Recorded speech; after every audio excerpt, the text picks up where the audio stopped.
the land beyond the Jordan. In the name of the Father, and of the Son, and of the Holy Spirit.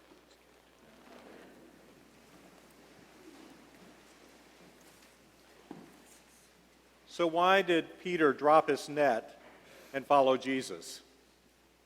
Just the act of dropping his net was a monumental thing. That net was his livelihood. It was his treasure. It was his life's work.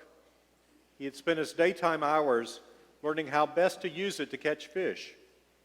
He spent his nighttime hours mending it, restringing it strand by strand, calibrating it to do an even better job in the waters the next morning. For any of us, his action would be comparable to walking away from the job or career that we've known for years.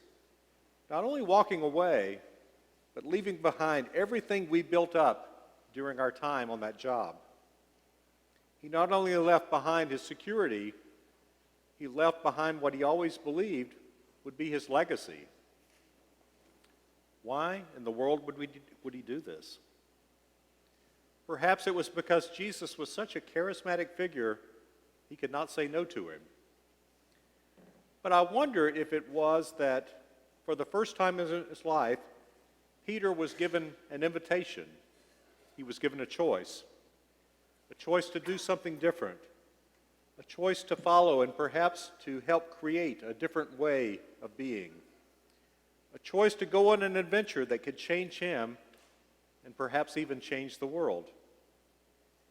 Jesus gave Peter his first and only chance to go into the regions beyond.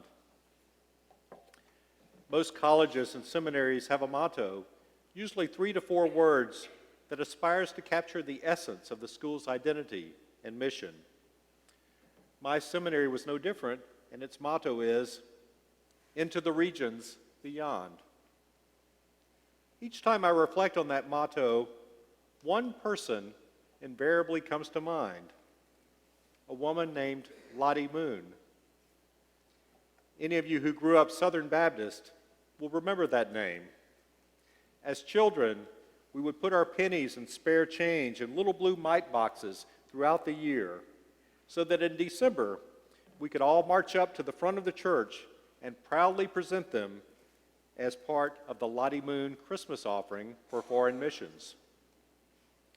Lottie Moon was the closest thing we had to a saint in the Baptist church. She was revered for giving up her comfortable life in Virginia to become a missionary in China.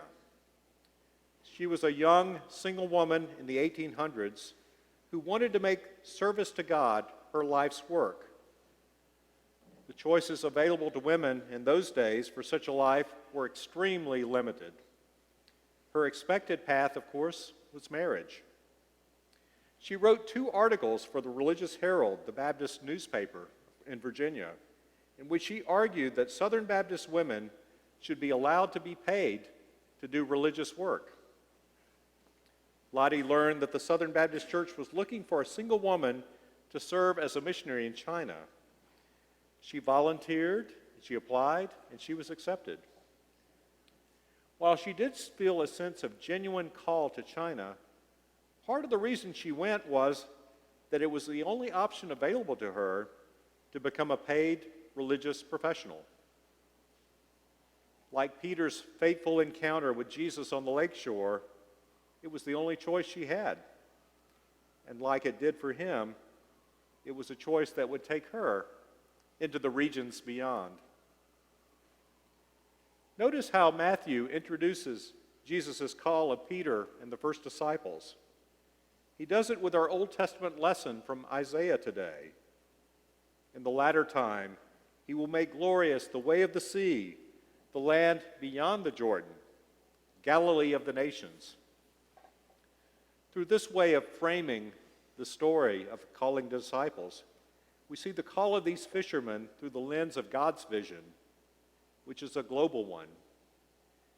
Peter was about to embark on an adventure that would take him from being a local fisherman to becoming a global missionary, often a reluctant one. His movement into the regions beyond would not just be a geographic journey, it would be a psychological one and a spiritual one as well. Peter had to overcome his strict adherence to Jewish purity laws in order to baptize a Roman centurion named Cornelius. He had to learn how to be humble enough to change his mind and even change his heart. He had to yield to a new way of being, even to a new way of loving and embracing those he once thought of as unclean heathens. Lottie Moon went deep inland to the rural places in China where the men did not want to go. She lived alone as a single female in a remote village in a foreign land, something unheard of at the time. She was the only one available or willing to speak or preach to groups eager to learn about the Christian faith. When she was criticized for doing men's work in preaching, she wrote, "Well then, send me a man and I'll stop." Lottie Moon experienced a conversion much like Peter's. She moved from seeing the Chinese people as godless heathens to seeing them as beloved children of God.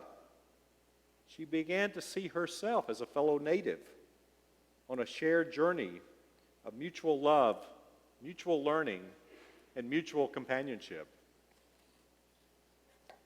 Epiphany is the season of light when we celebrate that the initial spark of light from the Christ child matures into doing nothing less than lighting up the whole world. Today is our annual meeting, a time when we celebrate the ways over the past year we have joined Christ in shining both a lot and a little light into the life of our parish, our city, and our world. It is also a time to reflect on this new year and pray about and discern the hidden places where we can cast a wider net and perhaps light a new candle. We can look to the examples of St. Peter and to Lottie Moon, who did much to shine the light of Christ into the forgotten corners of the world. But they also had the humility and the courage to invite Jesus in to illuminate the hidden corners within their own souls. May we have the courage this year to join Jesus and them in being vulnerable in the regions within, and then embark on a new adventure as we go out together and shine his light into the regions beyond. Amen.